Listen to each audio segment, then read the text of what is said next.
Hey, my name is Sean Teis. Welcome back to Let's Talk About Fatherlessness. So excited to have my guest today, Tim Schneider. Thanks for being with us today, Tim. You're welcome, Sean. Thank you very much for having me. Appreciate it.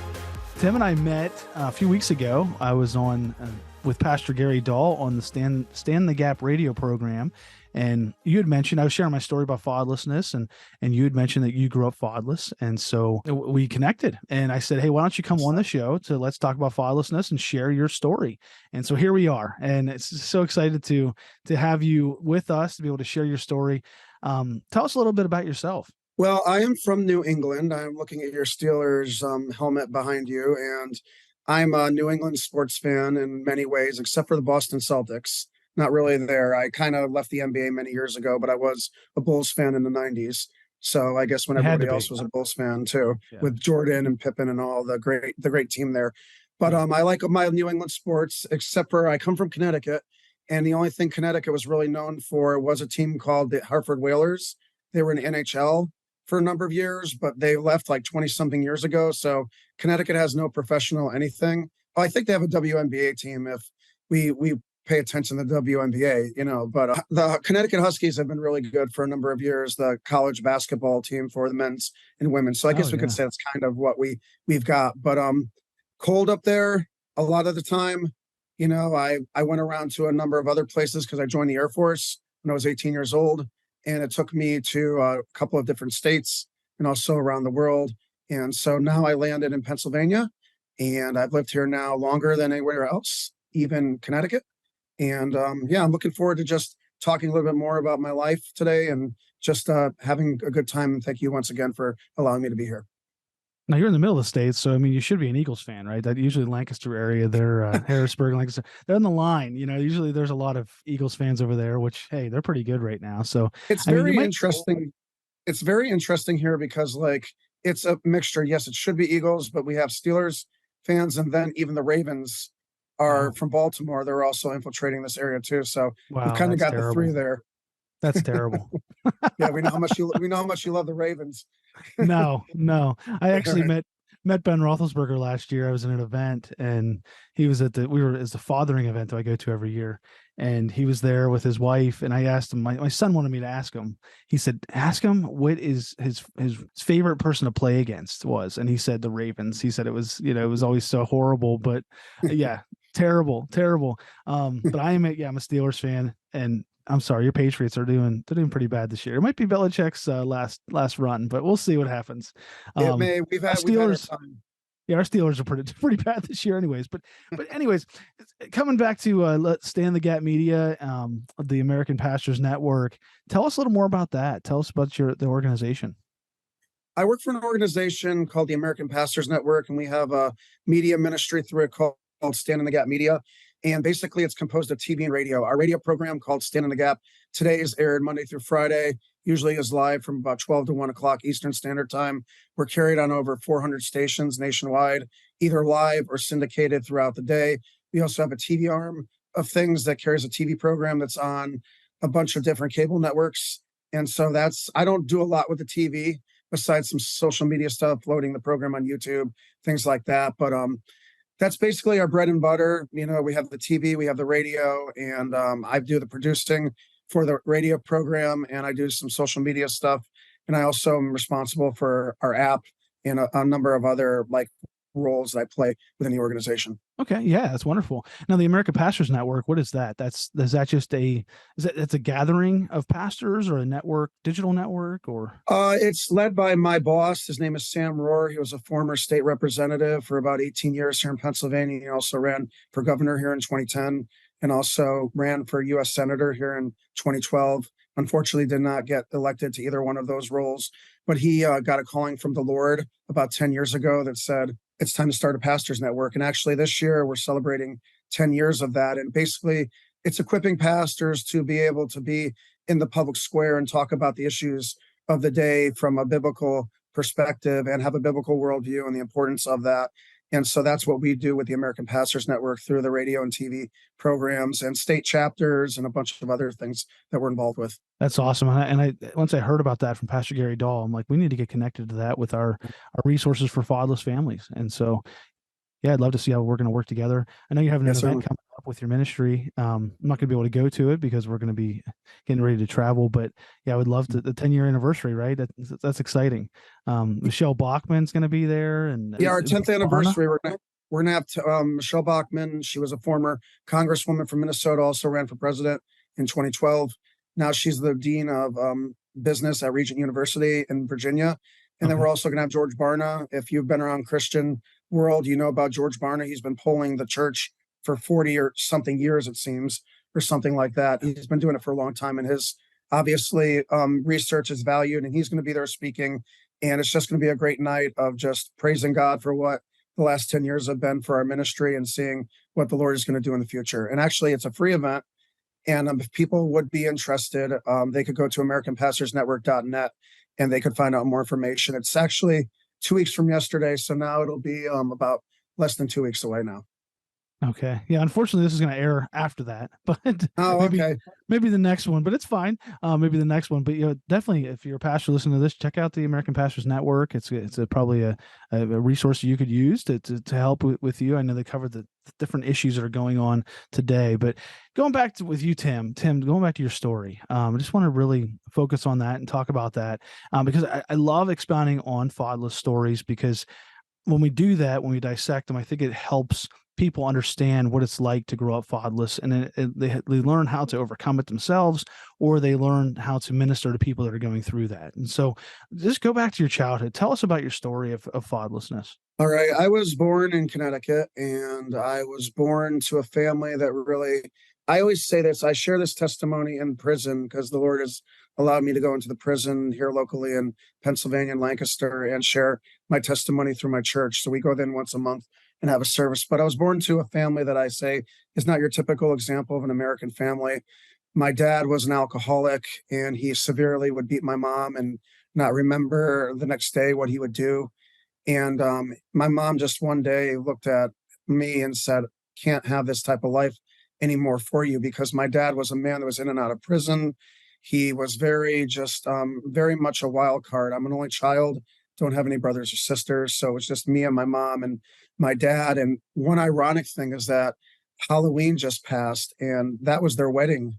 They were actually married on Halloween in prison because my dad Oh, was in jail during that time. So it's a wow. very interesting, weird story, and one that I probably attribute to the fact that even though they never were divorced, they were not together for most of my life. And so it's just a crazy that like my mom had to deal with this. And so when I was like 2, she decided that it was time for me to not be around that anymore. So she left him. She tried to make a good life for me as much as she could. She suffered from manic depression and bipolar disorder with bouts of schizophrenia. So that made for some very interesting times growing up. There'd be times where my mom would think she was being shot at. She would think that people were chasing her down the road, trying to steal her groceries because if her medication wasn't correct. There would just be a whole bunch of issues. And so my mom tried her best to raise me as best as she could. There was a period of our time where we were homeless. We would roam the streets during the day looking for food and clothing. And then at night, we would live in the homeless shelter. So it's probably about a 3 to 6 month period of my life when I was super young. We lived in interesting houses along the way. There were houses with like cockroaches and like holes in the ceiling and just a whole bunch of different things. And it was just, my mom could not hold a steady job because of her illness. So she tried her best. Was on welfare, Social Security, did her best to try to raise me, but it wasn't always easy because of that. And once again, my dad was never in the picture because of the fact that he left. My mom left when I was about 2 years old with me from him, and we didn't really have an engaging relationship for most of my life. Wow. So you've been through a lot. That's a powerful story. Now go back to how did your mom and dad meet then? So if you got married in prison, how'd they meet? To be honest with you, my mom just passed away 17 years ago. My mom passed away this past October. And so we just recognized her 17th anniversary. But my mom never actually told me how they met because I always wondered. She's like, "I met your dad." And I said to myself, "Well, okay, how did you meet my dad?" And she wouldn't really tell me. So I thought for a while maybe she was a prostitute or something. I just couldn't, you try to piece things together as a person and you're like, I can't figure this out. This is what makes logical to me. But About a year ago, I have a really good friend who was instrumental. He was a pastor at the time in Connecticut, and he was instrumental in helping lead me to the Lord. He's no longer a pastor, but he worked in the state system up there in Connecticut in the mental hospitals because that's where my mom was at times. And so I found out that actually my mom and my dad met because I guess he was in one of these state mental institutions or hospitals at one point, and that's where they actually met. So that is the story. And I did not know that for most of my life. And even after my mom died, that was something she would never tell me because maybe she was embarrassed or something like that. Wow. Okay. Okay. Wow. So now, do you remember any of that with your dad? I mean, since you were 2 years old whenever your mom took you away, or I don't remember my mom being beat up by my dad. My coherentness at that time was not, I could not remember that part of the story, but I do remember meeting my dad about 10 years later or so. The one time he tried to re enter my life because my mom wanted him to, but I had so much bitterness and hatred in my heart towards him that I didn't even want that to happen. So I have a vision in my head of my dad because I have seen him. I even have like one picture of him. It's like he's serving a volleyball at a church picnic that he was at my church at the time, but I haven't seen him since, and now we're talking about 20 something years at least that him and I haven't been in contact. is he still in prison or is he out? I believe he's out, but like I said, he ran into so many run-ins with the law that we thought he was also an immigrant from Germany. Oh, So he may have actually been deported and sent back because they're like, well, we don't have anything to do with you. If you're not going to be a good, substanding member of society here, we have no need for you. So we'll send you back to Germany. So not exactly sure. I have been doing some research into this, and I think there's a possibility that he's been closer to this area, or at least he's been in the United States in the last 10 years. But we're not exactly sure exactly what his pathway's been. What is it called? Ancestry. I was about to say eHarmony. Ancestry.com actually came and said I can find a lot of his paper clips and news reports of him in prison and getting arrested by the law, but I couldn't find very much about his background and everything. So it's kind of been a failed end in that situation, at least. yeah. And the thing is, and I think what you're saying is very interesting too, because no matter how old you are, you're still curious about your birth father, right? I mean, that's the way it Mhm. was for me. I even my dad lived in Las Vegas. I knew he was out there, but I was still, but I was still curious. I wanted to, and there's still that longing in your heart to, you want them to want a relationship with you. I mean, is that the way you feel? Yeah, most certainly. I'm thankful for men in my life. One of the big parts of my story are men in my life that came in and became a father figure to me that my dad never was. And so men that would take me and show me things like taking a bath, because I, at one point in my life, didn't want to take a bath. I didn't want to do something that was pretty basic for most people, but they had to like coerce me with rewards and things like that. And one of my friends that was instrumental in leading me to the Lord, he was able to do that. Plus, other men in the church also just kind of step in that gap that I didn't have because of my dad. And my mom did her best, but you can only do so much when you're a woman and you're basically trying to raise a kid, especially when you have a mental illness of your own. So, my dad was never really there to show me those things, but I'm thankful for other people that did step in and actually were able to help and be instrumental. And I really credit them to leading me to where I am today. We're all about that with our ministry, people fill in the gap. Yeah. And I think that's now, Tim, is there anybody in your life still that you had mentors? You mentioned that pastor that you had whenever you were younger. Is he still in your life, or is anybody else that's still kind of helping you as an adult man? Yes, there are. There are certainly the ones that were there, and when I was in Connecticut living with my mom, and she was going through those things. Unfortunately, one of those men was a very good man to me. Him and his wife and their family took me in many times when my mom had illnesses. Unfortunately, he was a lawyer who eventually became a judge in Connecticut, and then died of a really rare disease about 2 years after my mom passed. But he was really instrumental, and his family was, and I'm still in touch with them today and their family, and they're still like second family to me. I go home over the holidays up to Connecticut to see them and other people up there, but the family's still instrumental. Unfortunately, he's no longer here. His name was Skip, and we really do obviously miss him a lot. He was a good man. But there's another couple down in North Carolina that still are very instrumental to me, and I still consider like second family to me. And there are also a couple of men at my church that I've gotten to know since I lived here in Pennsylvania that I still go to, and I do consistently go to for wisdom. And that man that actually was the pastor originally, he was the one that I just actually talked to about a year ago, and actually even saw him a couple of months ago also, and we still keep in touch. And he's a good man. He's helped me out a lot, and actually he helped me recently with some possibilities and maybe some leads, because part of my story is I'm still looking for my father. Yeah.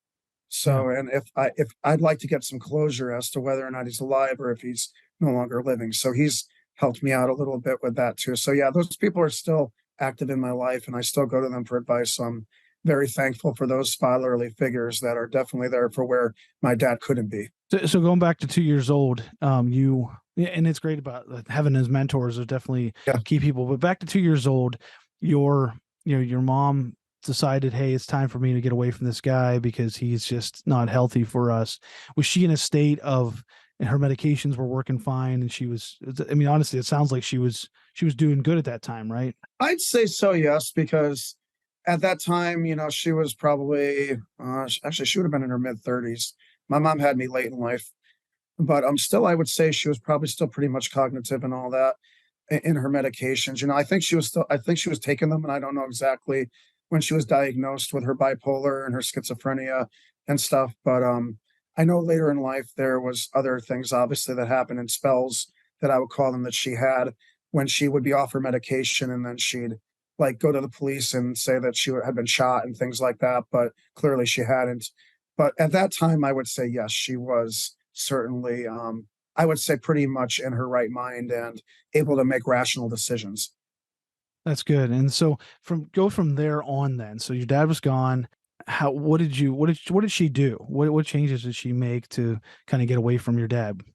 And you said you were homeless for a while. You went. What did you guys do? Or what was the journey then? Well, like I said, my mom took off with me. We lived in a number of places throughout a couple of towns in Connecticut. My mom didn't hold a normal full-time job because of her illness and probably because of me. So we basically went to a bunch of different houses. Some of them weren't the best living conditions. And my dad was obviously not in the picture. I don't even think he gave her child support that I think about, because I never remember her mentioning child support. But certainly there were times where things were interesting. I actually had a period where I said we were homeless. I was in a foster home 2 times also. I was with foster parents. And ironically, one of those foster parents became really good friends with my mom after that foster parent gave that me back to my mom. So, and they were really good friends. That particular foster family was, but I was in 2 foster families, and they both were pretty decent. They were good people. I don't remember any bad situations with them. But so my mom got me back. My mom's brother, who is my uncle, had a significant role in getting us off the streets and actually into a stable house up in the town where I actually lived most of my life when I was in Connecticut. And then one day we were walking down the street, and we saw a sign that said free clothing. We had grown up Catholic, but we didn't really know Jesus. We knew a lot about the Catholic Church, but we didn't know a lot about Christianity per se. And so we went to that church. It turned out to be a evangelical church. Shortly after that, my mom and I gave our lives to the Lord. And it didn't mean my life was ever much better. I dealt with behavioral issues. I would throw desks and chairs in school. I made I made parents very afraid for their children, to the point where they wanted to put me away because it was just so. I would tackle teachers. I would flip desks with kids in them. Just behavioral issues. I went to 3 different schools in 3rd grade just to be able to deal with, just to be able to kind of get along for that one particular year. And so I had behavioral issues. It was evident, but thankfully things leveled themselves out as time went along. But my mom never had a lot of money. I can even remember a Christmas where the only thing I got for Christmas was a video rental from the local video store back in the day when we used to have VHS rentals. Yeah. But so it never was. My mom did her best. She did what she can by the grace of God. I'm thankful for that. But obviously, I had my own scars and wounds to deal with. And yeah, that's kind of how my childhood was until I graduated high school and entered the Air Force. So yeah, go from there. So you went through all these things when you were a kid, and you were able to overcome. Now, did your local church help during your childhood and teen years? Did they help kind of help you get through that? Yeah, when we finally went to that one church where we saw the sign that said free clothing, it turned out to be, like I said, an evangelical church. My mom and I started attending. We became very involved. The one man who I still consider a really close man in my life to this day, him and his family were really instrumental during that time. And then, as were other people in the church I ended up going to afterwards, my mom and I did. We would spend a lot of holidays with them, with a bunch of different families that I particularly mentioned before. And then also, they would just help my mom and I out when needed. With the night, my mom had an incident where she one day accused me of pushing her down the stairs, and I was clearly not there. I was at football practice. And so I came home to a cop being on my doorstep saying, "Your mom's accusing you of pushing her down the stairs." And I'm like, "Officer, I wasn't here. I was at football practice. This is impossible."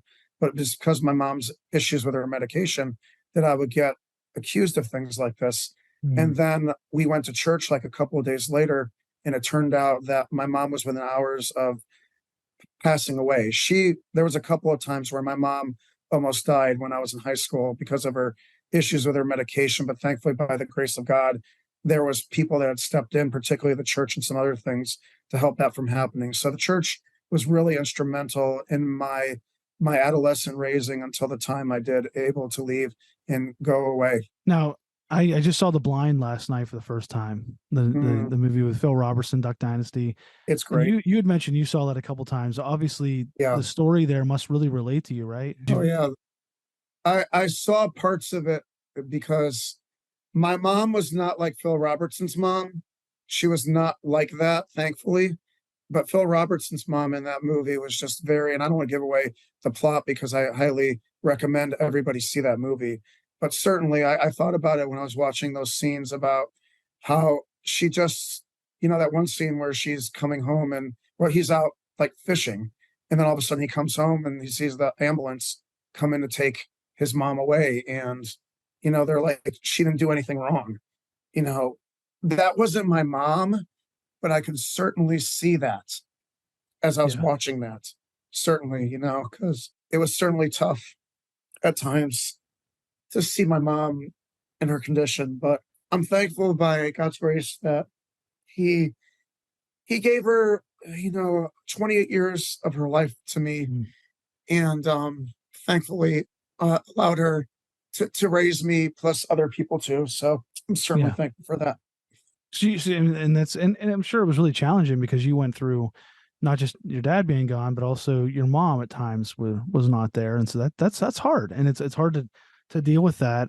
Yeah, I understand. I lived with my grandparents, and I had to go through that time where my mom lived in another house, and so I understand that. And so your parents are both gone, and but how did you go from that to, hey, I'm going to go into the Air Force, and what made you decide to do that? Because of the fact that one of the men he was like a second father to me, and I still consider him like a father figure in my life. He was a recruiter.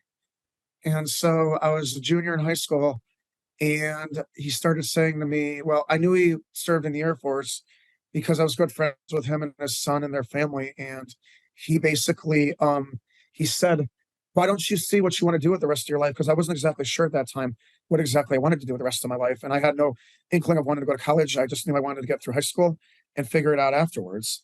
So I thought at one time I wanted to be an accountant. That was stupid. I'm not that good at numbers.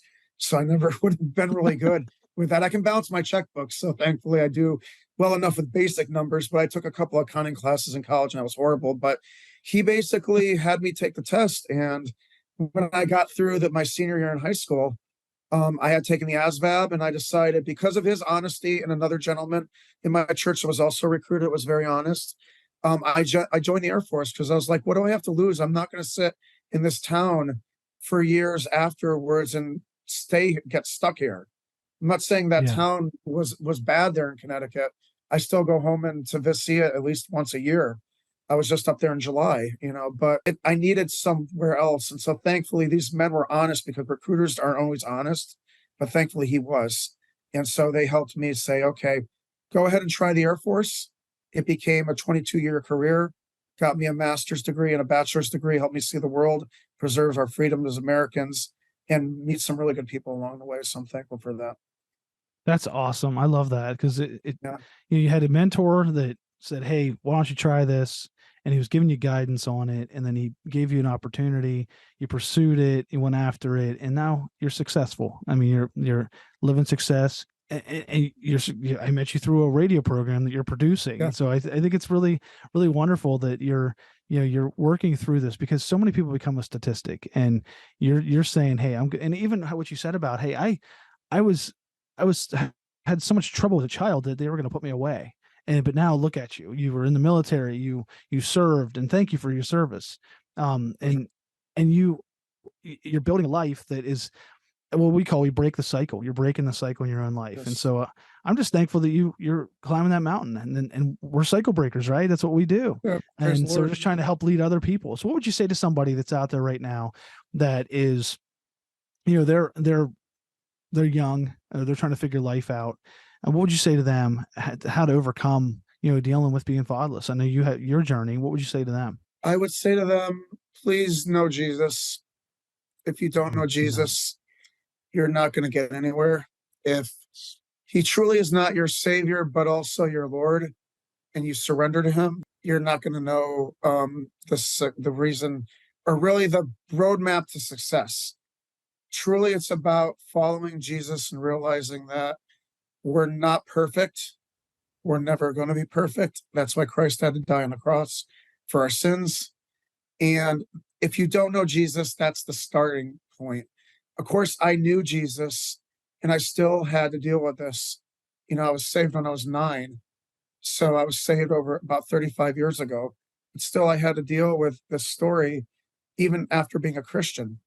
And life isn't always going to be easy. We're going to have our issues, but obviously, Christ makes it better. And thankfully, if you don't have a good church, plug yourself into a good church, get yourself involved, and also get some mentors in your life. Get some people that can hopefully guide you. They won't always tell you everything you want to hear, but they'll tell you the things they need to you need to hear because they care about you. So that would be my advice to people concerning how to be able to break the cycle and also how to have success. That's really good. That's such great advice. Jesus, it's all about. Yeah. We're all about. God is my dad. That's what we Yeah. talk about. And it starts through, if you want to have a successful path, it starts through a personal relationship with Jesus Christ and Yes. trusting in Jesus as your Savior. And I thank you for sharing that. That's so good. Now, you talked about pastors impacting your life, and as we wrap up here, I want to finish with this.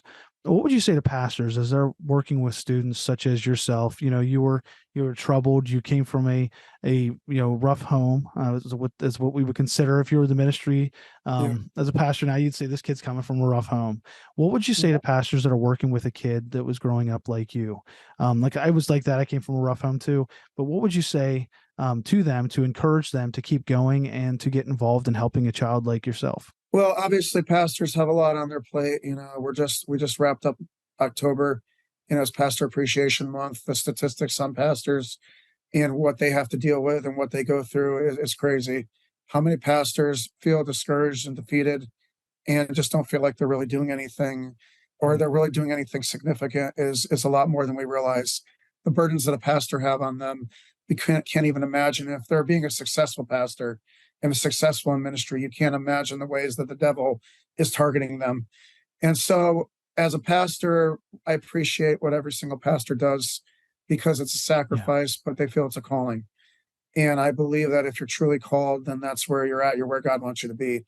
But in dealing with somebody like me or people like me, I just would say get to know people. Hopefully, if you're a senior pastor, it might not be as easy, but if like you have another role within the church, like some other type of pastor, maybe a visitation pastor or even a youth pastor too, because I know youth pastors are instrumental also, very much so.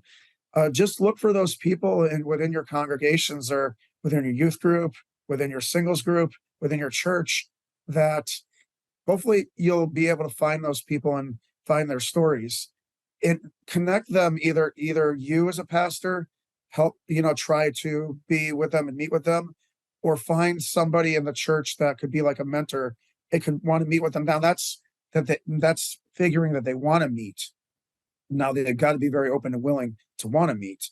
But if those if those people want to meet, then may those pastors be instrumental in just helping those people find those connections and ways to be able to get through some probably pretty tough stuff. I would say it's definitely better to try to do it with people than it is to try to do it alone. Well, thank you, Tim, for being on with us today. And we hope your journey to find your dad or get closure on your situation with your dad goes well. And we'll definitely be praying for that. But thanks for sharing your story with us today. It's definitely inspiring, showing someone that went through a lot as a child, but you overcame it through God and through Christ. And so I'm so thankful that you were on. Would you just share a little more about yourself, where they can find you on social media, or even about your ministry, where they can find more details about that? Well, my life verse has become John 3:16 and 17, and a lot of it isn't because it's the banner man, we used to always say, would hold a sign up at a sporting event, John 3:16, but it's because I've always felt that in life, it's because that's the gospel message in a nutshell. John 3:16 says, "For God so loved the world that he gave his only son, that whosoever believeth in him should not perish, but have everlasting life." But I always like to tack on 17 onto that too, because it says, "For God sent his son into the world, not to condemn the world, but that the world through him might be saved." And Jesus brought us the connection between God and man, because without that, we would have never had a chance of being able to interact with the holy God, because God can't deal with sin. And that's why Jesus had to become a sacrifice, because without that, there was no chance of that happening. So that's become my life verse. And I try to do my best to put that everywhere I go, my emails, everything like that, because that's what I believe is an important message as far as spreading the gospel, and also just doing that through personal interaction. But I don't really have a social media page per se, but I know that if people want to find out more about the American Pastors Network, they can certainly go to our website, americanpastors.net, or standinthegapmedia.org. They can find out more about the ministry. And I was a radio veteran. It's kind of ironic. I was serving in the military, and on the side, I also was doing a career in radio. I was a DJ for a number of radio stations on the side while I was serving in the military, because I was 4 years active duty, and then I served the other 18 in the Guard. So the Guard gave me more flexibility. But so I did a lot with radio, and so I channeled the radio and the military aspect things. So that was good. I also got a certification in personal training. So I have a lot of things that the Lord has allowed me to do. Health and fitness are certainly something that's pretty important to me in my life also. But I'm thankful for everything the Lord has done. I'm just hoping that whatever he continues to help me do, if hopefully within the next year or two, he can help me find my father, hopefully sooner than that, or at least gets me some answers there, that would be great. And, we live in crazy times, but it's good to know that God is sovereign. He's in control. And we just always know that he knows what's going on. Nothing's going to happen today or happen yesterday or happens tomorrow comes as a surprise to him. He is completely in control. And I think that gives me peace during this time. And hopefully that could give you peace also, because we're not in control of this thing. Only he is. So that's probably what I would have to say, because I see our time is starting to wind down on us here. No problem. Well, amen. And I appreciate you being on with us today. And we'll be praying for you to with your situation with your father. And we're just so thankful that you were able to be with us and to be able to share your story. Thanks for being on, Tim. Thank you, Sean. Appreciate having the time to be here. Hey, thanks for checking out this episode of Let's Talk About Fatherlessness. We want to now challenge you to take the next step by either starting a single mom community group in your church or with your ministry, or by joining our network of God is My Dad churches and ministries. Isn't it a great experience to be able to start a single mom community group? Yeah, and it's just, if you talk to single moms, a lot of times what they'll tell you is the one thing they're lacking is that community, just a group that they can go in and they know there's no judgment. Everyone may not have the same situation. Everyone doesn't know what they're going through, but they can go in and they know there's no judgment. And it takes that kind of that restriction and that wall down for them so that they can share and then that they can grow in Christ. And our single mom community groups are a wonderful ministry.